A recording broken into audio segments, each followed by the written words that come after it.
back to another episode of the Health Detective Podcast by Functional Diagnostic Nutrition. My name is Evan Transu, aka Detective Ev, and I will be your host for today's show, episode number 331 of the Health Detective Podcast.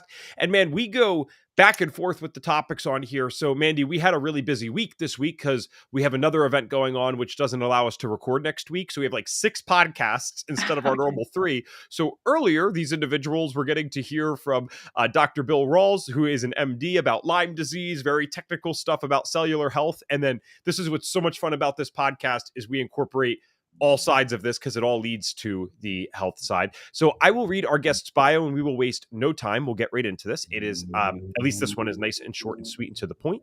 Mandy Harvey is a leader in the field of trauma healing, as well as an in-demand inspirational speaker. She specializes as a trauma healing guide for nutrition and health coaches, helping them become the go-to coach who can guide any client through their blocks and create lasting change. Mandy, welcome to the show. Thank you. I'm happy to be here. So I don't know if you've looked yourself up recently. I don't know if your ego does that. You seem very humble. But I looked up Mandy Harvey, and at first I thought you were a Golden Buzzer recipient on America's Yes, Got I Talent. know. Well, it's funny because she Isn't that speaks funny? too. So I know that you sent us the information, but I always just I can go into that stuff, but I just usually Google the person first when I'm checking them out. And I was like, oh, okay, interesting. I love America's Got Talent. So that's it. But it's a different type of speaking. So this will Yeah. be. We're going to have 2 parts to this probably today. I think it all will relate, but I had to touch on the first part here, which was the near-death experience side. And I talked to you briefly off air. I won't get too in-depth into stuff. I haven't had a near-death experience, but I've had certain stuff in my life that led me to a beautiful world of study and just being open-minded and looking into different things that I never thought were possible. So I would imagine that all plays a role into what you do now. And so that's probably how the transition will happen. But that's definitely a first for the show, at least for what people have told us. So normally I start with what did people's health symptoms look like and when did they begin? But today, if I can, I would like to start with the question of, please take us to this NDE experience. I would love to know what the heck was going on and how that might have changed your perspective on life. Yeah, absolutely. Thank you. I was 15, around the age of 15, when I had my near-death experience. And it was at a time in my life where just a year prior or so, my parents had taken their own life. And I had experienced a very traumatic childhood, and all that trauma really kind of led up to this point where they took their life. I had reported what was happening in my home, and that was their response to it. And so when I was 14 and they took their life, my whole life changed as a result of that. As you can imagine, it just really imploded. And I was used to living in a world of trauma because that's really all that I knew. So it didn't feel abnormal to me, even though someone looking in on the outside would say, this is bad and not normal.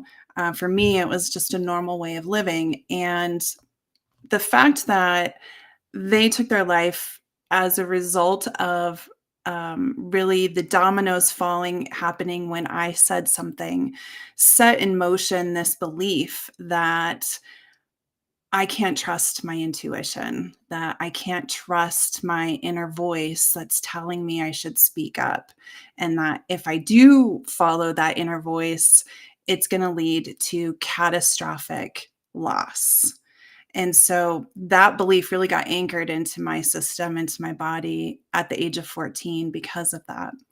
Um, when we're 14, we're starting high school, right? We're just moving from one chapter of our life to the next. And so I started my high school career, those high school years, with the immediate loss of my mother and my stepfather. And I was in therapy because we were working through just the sheer trauma of what had happened, just the event of them taking their life, and me feeling really responsible for it. And about a year or so into that therapy work, I got to a point where I would wake up every day and every part of my body would ache. every part of my body felt pain. I felt pain somewhere every day.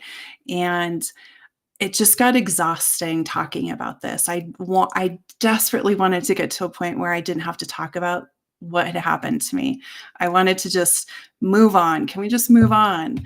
But inside, it was like I was living in this tunnel. It was just full of like the lowest low you could ever get to. That's really the place that I was living in at that time. And I couldn't imagine my life outside of that tunnel. I couldn't imagine living a life where I was feeling happy or not feeling in pain or having excitement about growing up. Like it just, those were possibilities not even on the table. And all that I really wanted at that point in my life was to be back with my mom, even though she wasn't the greatest mom and she kind of facilitated the space of abuse and trauma that I really experienced as a child. That's all that I knew. And we all love our parents, regardless of sometimes how they teach us or treat us when we're kids. And I just wanted back with my mom. And I got to a point where I thought, this, my life just needs to end. Like, there's no point in me being here anymore. Um, and so one day at school, I left school at an open period and I went to the grocery store and I bought a bottle of sleeping pills. And on the way back to school, I opened up that bottle and I swallowed every one of those sleeping pills. It was 30 of them. And I don't remember, I blacked out. I don't remember walking or getting back to school, but I did get to school. But what I do remember is, you know, the last moment I remember is like swallowing these pills. And then the next thing I'm in this, I'm like walking into or floating into this golden, bright space. Like the feeling in this space was just pure love. Like if you could imagine the love times a gazillion, like imagine a feeling of that much love. That's what it felt like. It felt like the safest home. It felt like someone giving you this amazing hug. It just was beautiful and bright and love. And I remember thinking, oh, I've made it. I've made it. I get to see my mom. And I was so excited. And I could see the outline of images or of like body images almost kind of lining on both sides of me as I'm like moving down this corridor, if you will. But it was this bright open space. So I was moving and I could see the outline of, so it felt like angels or past relatives or something was there with me. And I got to a point where it was starting to get brighter and brighter. And I thought, oh, yes, I'm making it. I'm getting here. And I can remember feeling like a hand on my chest, on my heart. And all of a sudden, I was being slowly pushed back. And I could see it getting farther and farther away. And all I heard was the words, "It's not your time." And then I woke up and I was at a table in the school in a common space. My head was on my backpack and the bell for the end of the day was ringing. And all the kids were rushing down the hallways. And I was like, what just happened? I literally was just there. What? No, it can't. No. Like, I remember my first feeling was like anger. Like, what just happened? Why am I here? I can't even do this right. Like, I mean, it was just that thought of like, what is going on?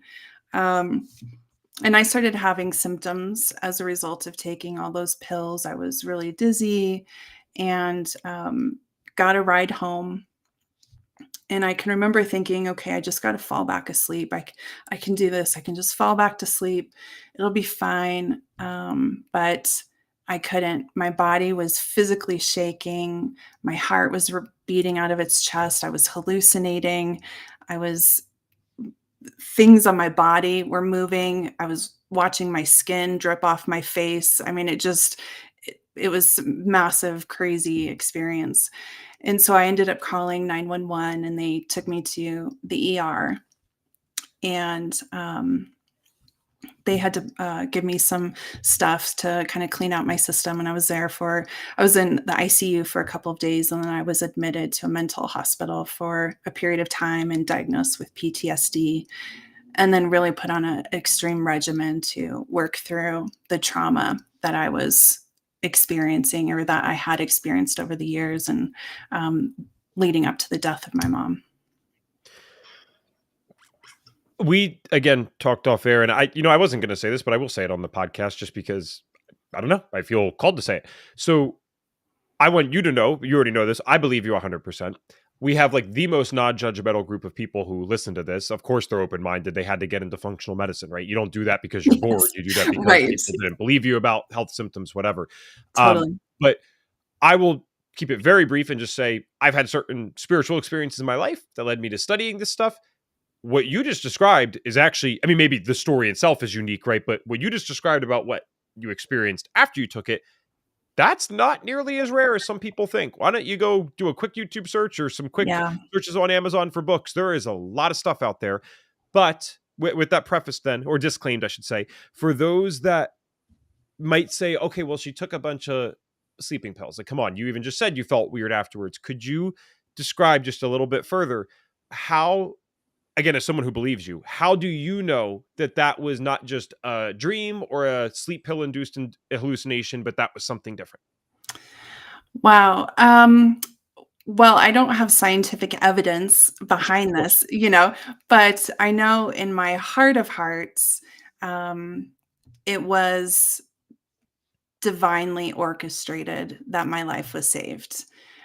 For me, it was that way because of just the sheer experience that I had in that golden space and seeing these images next to me.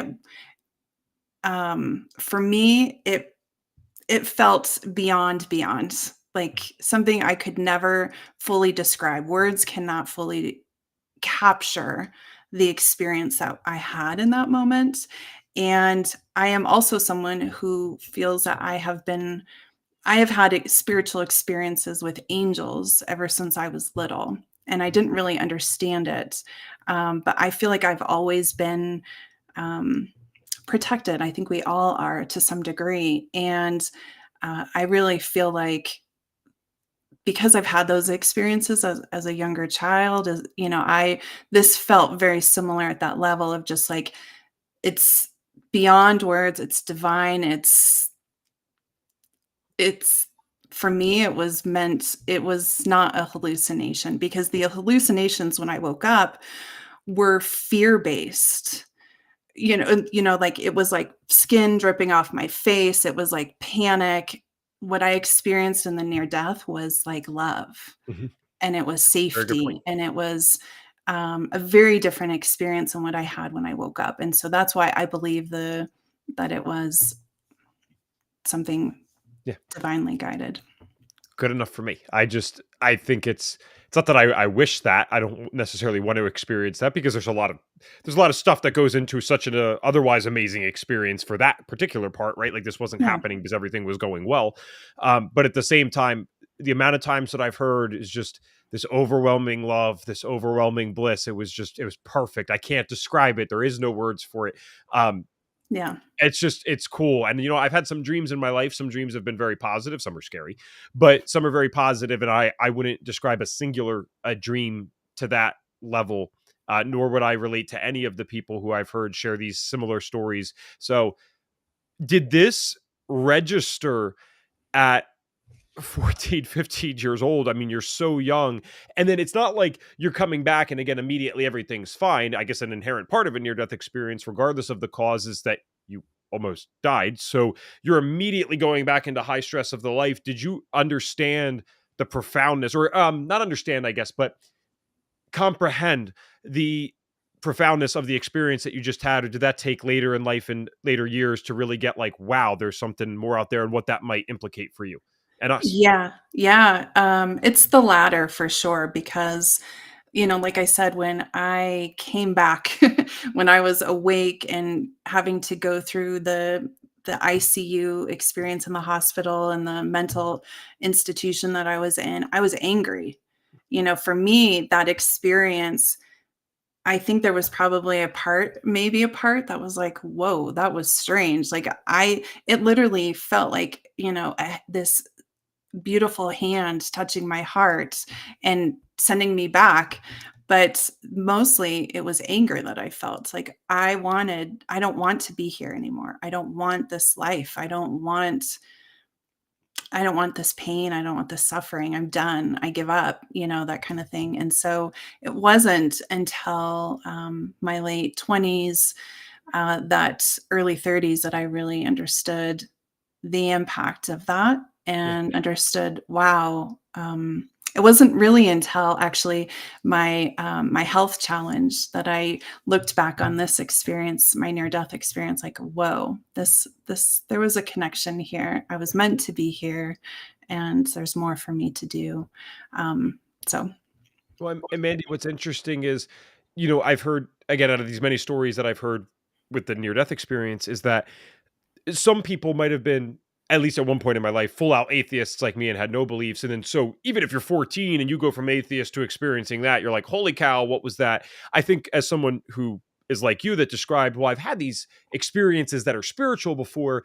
My aunt and my grandmother on one side are very much like this. Like I never understood them as a kid because their belief in something more is not, they don't perceive it as a belief, right? I yeah, still perceive my stuff as kind of a belief just because I grew up that skeptical. They're like, oh, no, no, Evan, this is what happens. This is yeah, what it is because yeah, they already experienced that. So my point in saying that is, yeah, as profound as an experience as that was, it's like, well, if you already believed that there's something more your whole life because you've been experiencing that, it would affect you a little differently. So thank you for humoring my wanting to talk about that. That's incredible as much yeah, as it is tragic. And obviously this worked out to something even better as you got along in life and you're helping people now. So what yeah. were the health challenges? You mentioned those in the 20s and I guess early 30s. What was going on with the health? Yeah. So I in my pregnancies, I had gestational diabetes, and as a result, and then I think it was my first pregnancy, I also developed hypothyroidism. But leading up to that,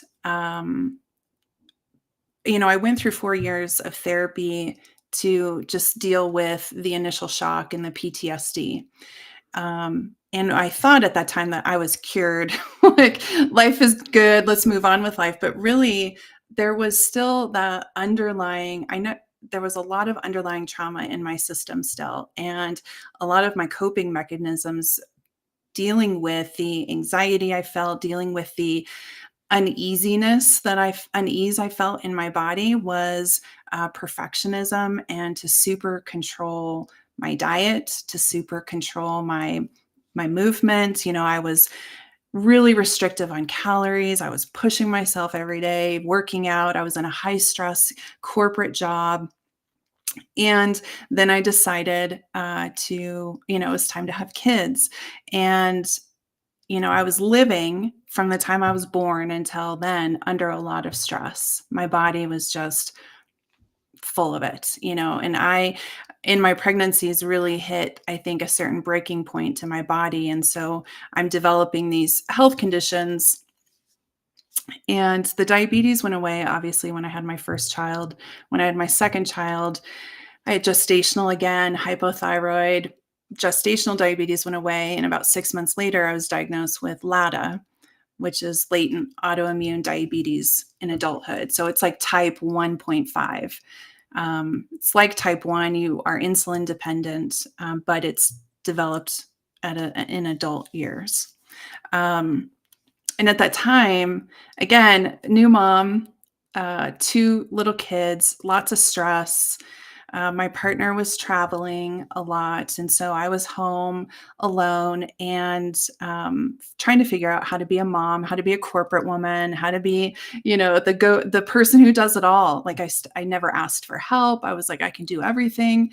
And in this pattern of trying to cope with life, perfectionism really led me down this path of I have to be perfect. Everything has to, and when you're living under that criteria, you're adding a lot more stress to your life. And so my diabetes was really hard to control.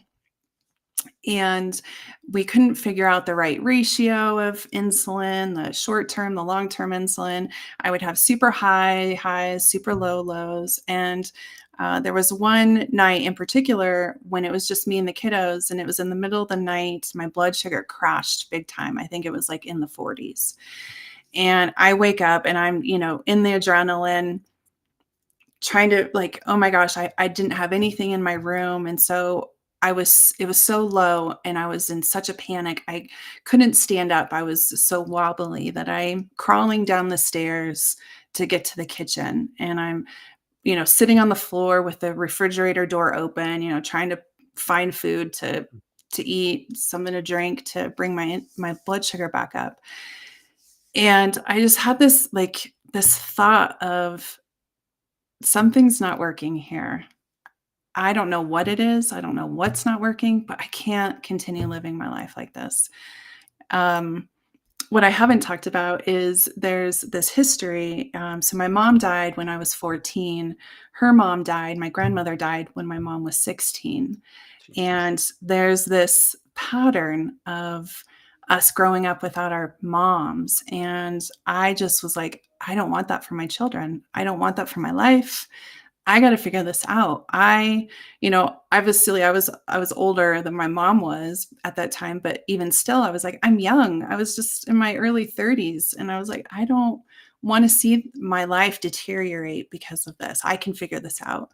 And so I kind of just made this commitment with the universe. I was like asking for help. Please give me something, some guidance, guide me to something that can help me recover my health in a way that improves my diabetes and all the things. And so it was a couple days later where I came across a fitness trainer that was local, and she was doing this challenge, and it was kind of following like a paleo-ish type lifestyle with food and nutrition and movement and all the things. And I can remember doing it. It was 21 days, and I got rid of, my life changed as a result of it.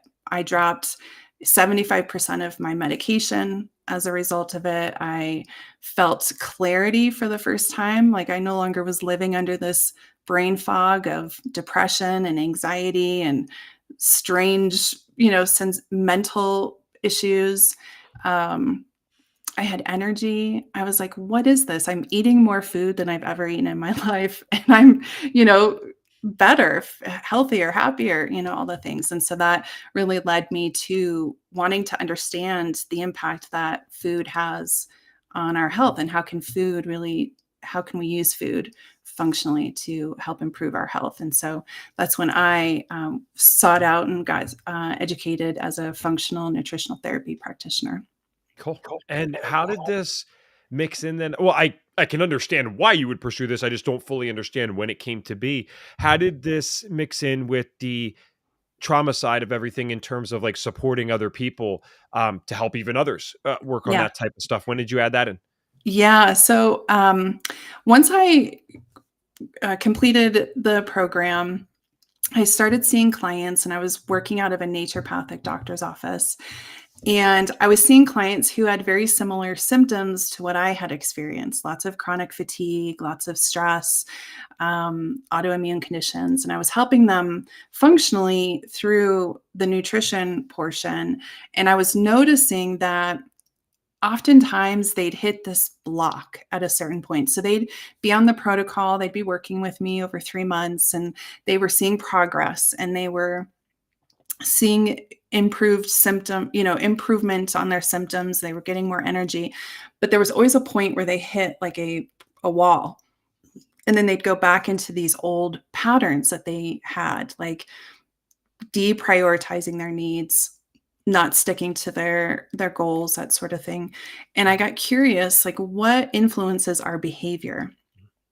What things underlying can really move us back into a behavior or a pattern or a belief that is unhealthy for us? And that's when I really started looking into the effects of trauma, and especially early childhood trauma, and how that really impacts not just our biology, but it impacts our beliefs and it impacts our behaviors. And if not addressed in the kind of complexity of helping someone heal their health, they will continue to fall back into those old patterns and those old ways of living. And so that's really when I started to, it was about, I think it was 2020 when I started to really incorporate the trauma information and trauma work into coaching. Very timely. That was probably a good time to start out of it in, because some of us experienced some trauma, even if we weren't planning on it, with all the craziness of the last several years. Yes. So, were you starting to? Because it sounded like, I mean, you had done a hell of a lot of work at that point, but you've also been through a hell of a lot. So I'm sure there's always things to probably continue to improve. Were you also making connections in your own journey and your own healing story as you're learning about how these things could connect? Were you seeing stuff that helped? Oh, Man, this totally. is why I do this. Yeah, yeah. It was like, "Oh my gosh, like, I went through this." Yeah. Like, I was as I'm learning the impacts of trauma on health and our behaviors, I was like, "Oh my gosh, this is me." I was seeing me in this experience, and I'm like, "Oh, no wonder I'm feeling really pulled to this information." Like, I have a deep connection and understanding of what it's like to get through the work, and get to the other side of that health. Cool. So with the the the lay of the land in terms of the functional medicine space now, this is becoming something that's huge. People are talking about it all the time. We have it on the podcast all the time, and people still keep listening, and they want to hear more and more about it. And I think what's happening is a lot of us are, I mean, so many people are still just being introduced to functional medicine. I get it. But those of us that have been in the space have kind of been in for a while. Like, there's definitely this initial wave that has been doing Yeah, this for like 5, 10, 20 years, some of us. And you yeah. do all the labs, you take all the supplements, you look around and you realize, not in a condescending way, just truly objectively, you're living better than 99% of people, and yet maybe you're still exhibiting some symptoms, or you still feel like something's off, or objectively something Mhm. is off. You're not getting certain Yeah. numbers correct. So everyone's still very interested in what are these missing links. And I think often this is something that correlates. I know for myself, this Mhm. was impossible for me to recognize at one point, but I started to understand that even if I didn't have the trauma to begin with, my health experiences were actually traumatic in and of themselves. And that kind of led Yes. to this huge Yes. vicious cycle. So I asked this question Yeah. recently on one of our podcasts, and the person wasn't 100% sure. I'm just curious if you have any different insight. Do you know how someone could even become aware of maybe how Mhm. certain traumas are leading to certain things in their life right now? Because I guess one of the problems with this, and I've experienced it, is I didn't know what I didn't know. Like, I wasn't able to recognize certain things, and it almost happened organically. Is that always the path, or is there certain questions or things that we can do to help maybe prompt it in the right direction for someone if we suspect that, hey, maybe there's something going on here?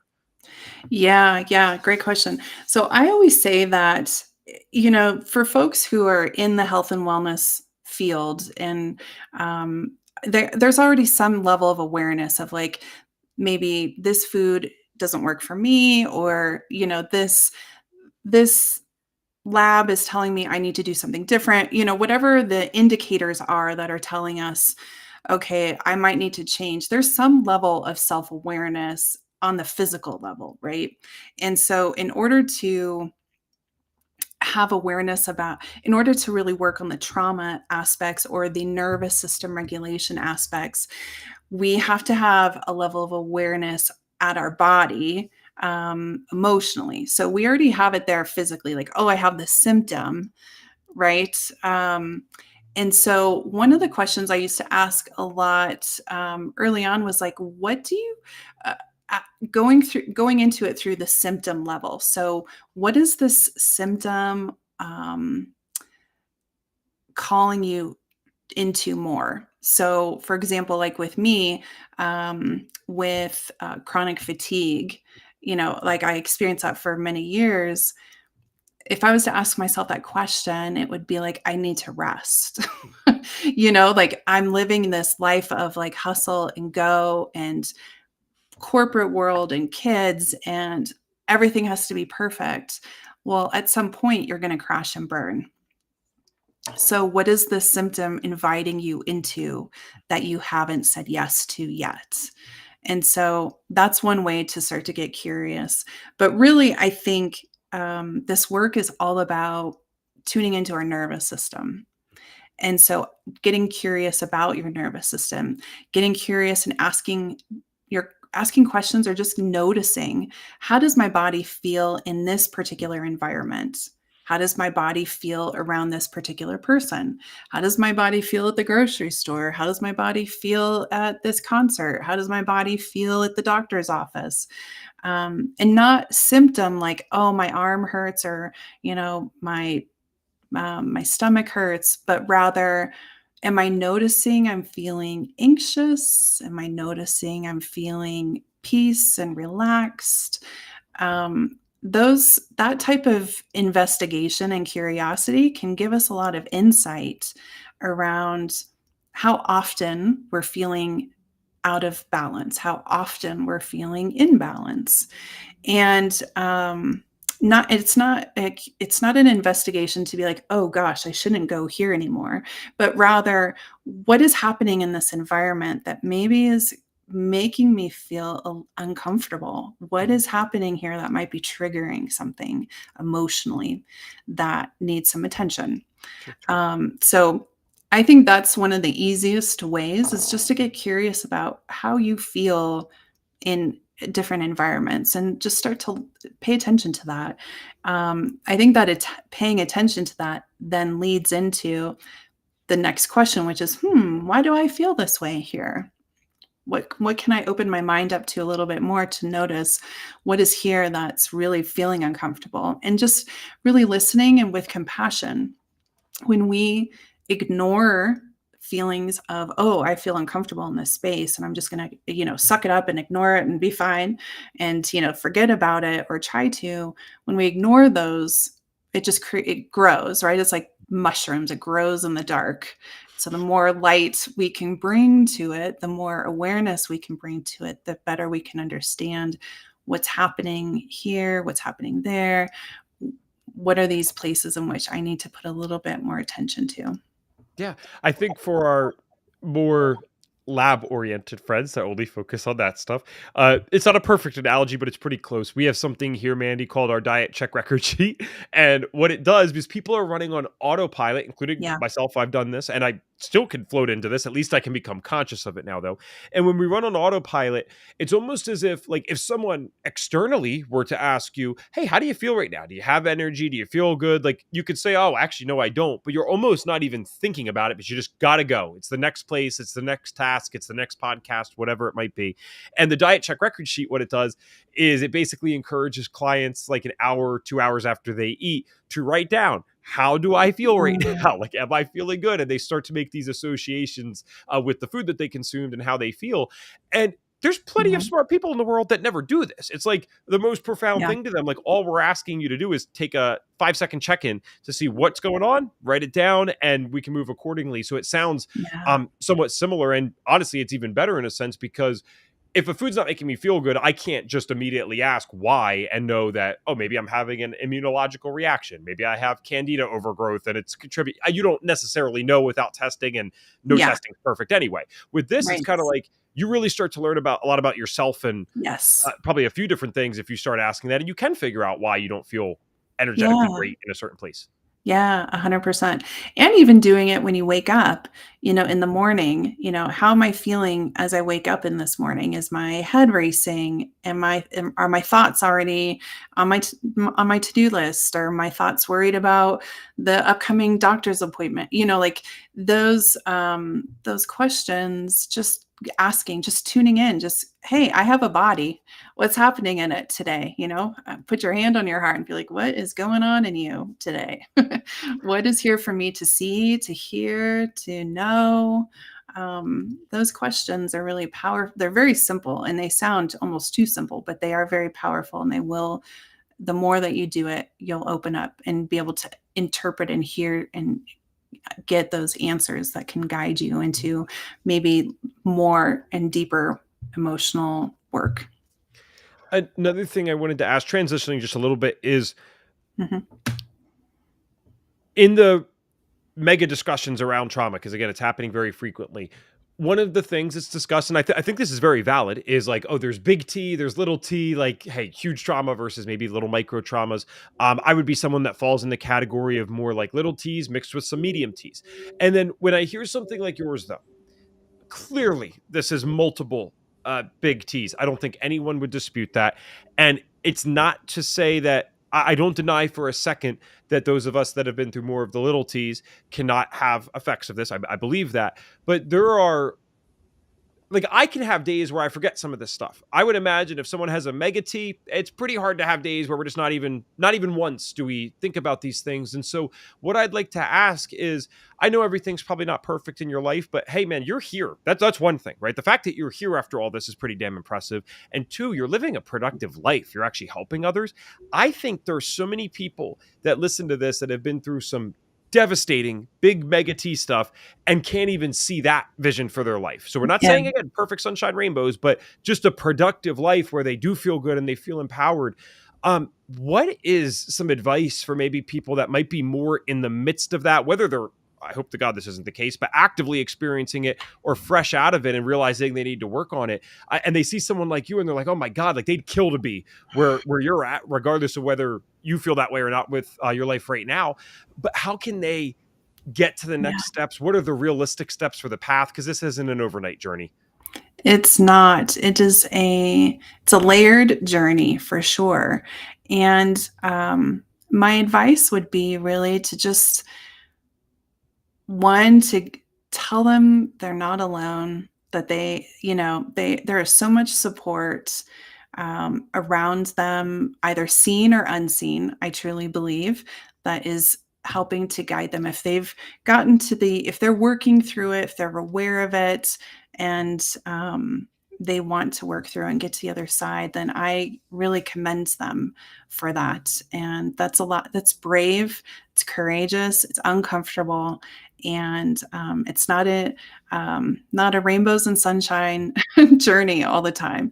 But you can have those moments. And I think, when I was in my journey early on, I didn't know that that was the case. I had no example to see someone get to the other side. It just was lots of struggle. And so I would ask and encourage them to just give themselves a lot of compassion and grace as they go through the journey. Because it's easy for us to get hard on ourselves when we are trying to heal something from the past, especially trauma, especially emotional trauma, and realizing that the way in which we survived was brilliant. Our bodies are meant to help us in those moments of survival. And however it occurred, whatever survival looked like, that was brilliant. And we need to be really honoring our bodies for that, because they help us get through those moments. And what I didn't understand until later on, but that I hope people learn earlier on in their journeys today, is that the way in which we survived, those patterns, those behaviors, don't help us thrive. We have to, that's really where the healing happens. We have to learn and understand that some of those patterns and behaviors we took on to survive aren't the ways in which that will carry us through into the other side. Sure. Example being codependency. So if you had some relational issues with parents or caretakers or whatever that looked like, and there was a level of needing to be around someone, needing someone to validate your love, your affection. And so whether that showed up as codependency or perfectionism or whatever those coping strategies were, they were necessary in those years and those moments. But now it's time to heal those parts of us that needed to do that.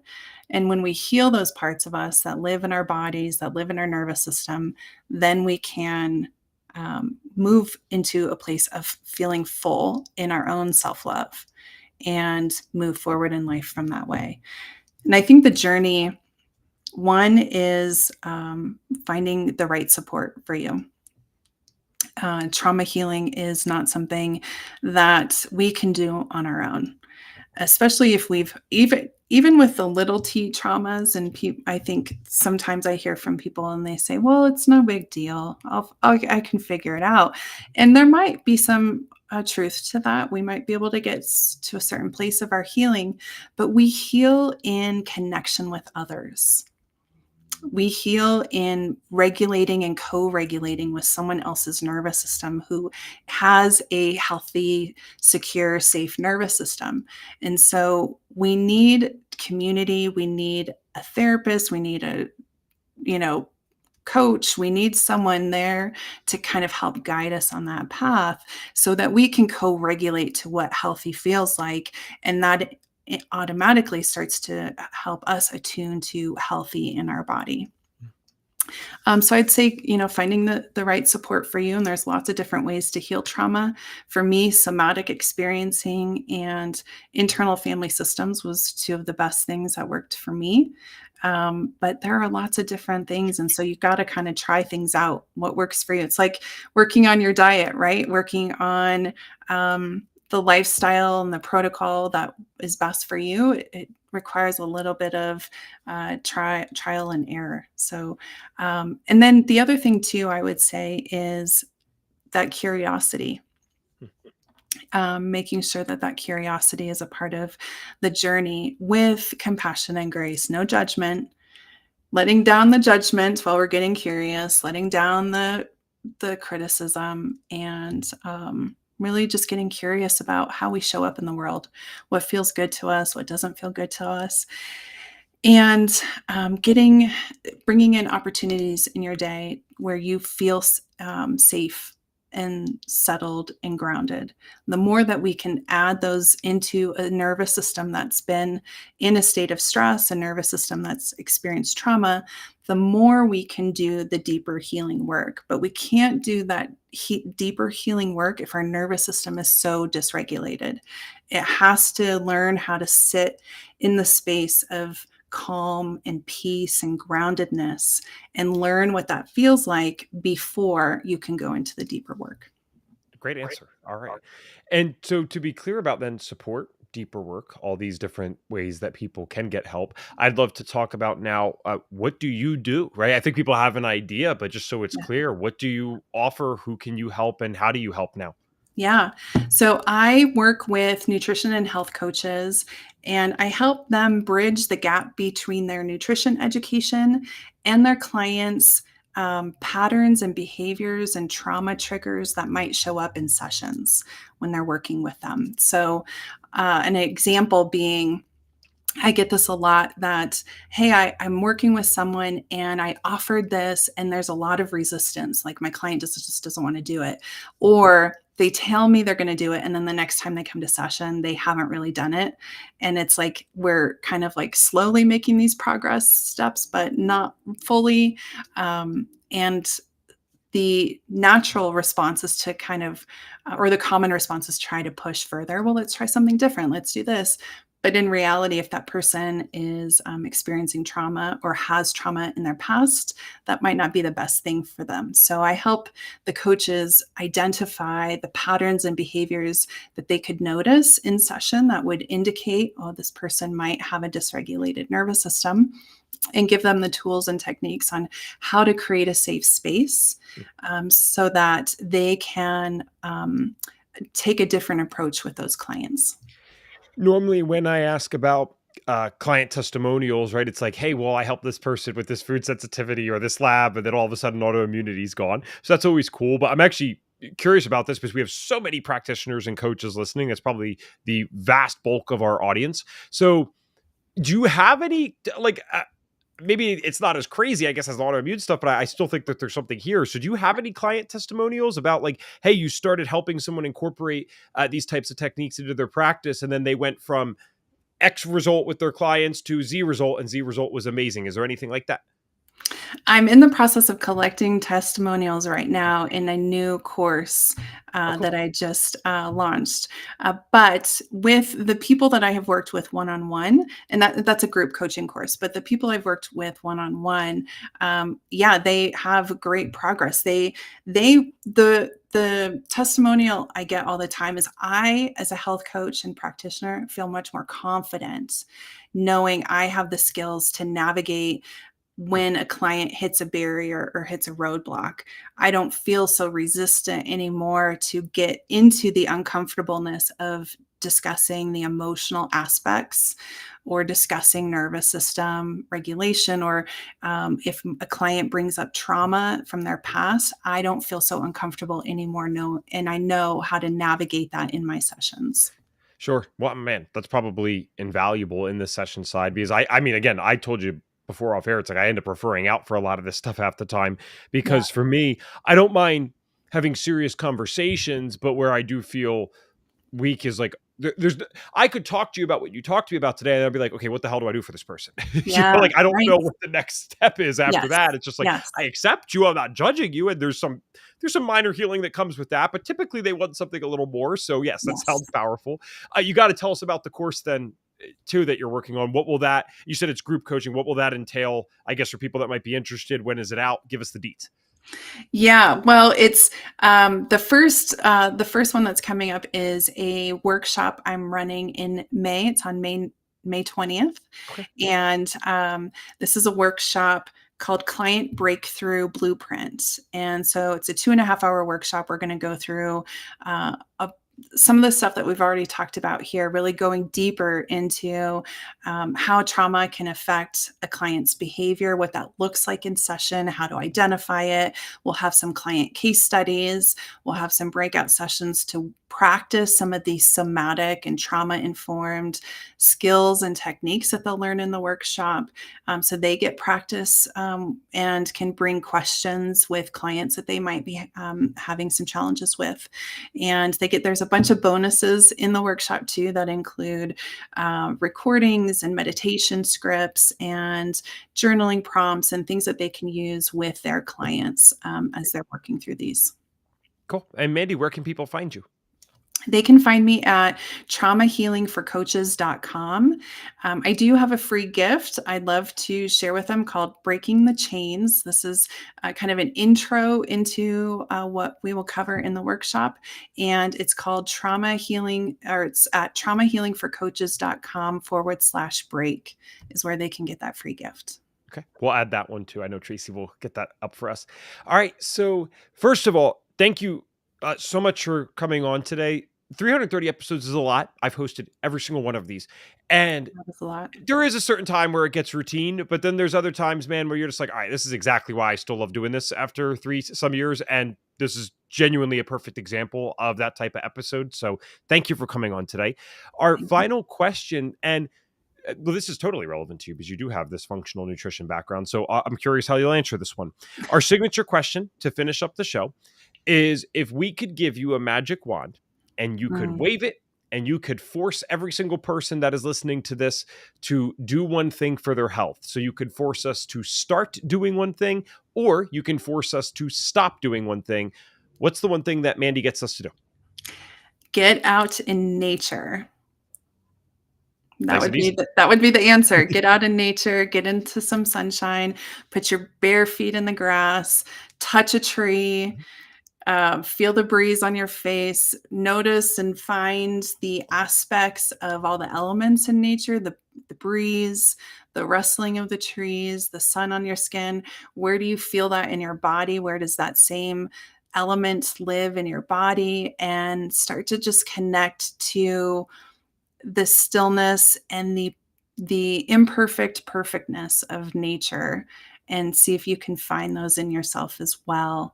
I do a lot of work with people outside in nature because it is such a powerful healing aspect and can be a great catapult to then start to turn inward and understand what's happening inside of us.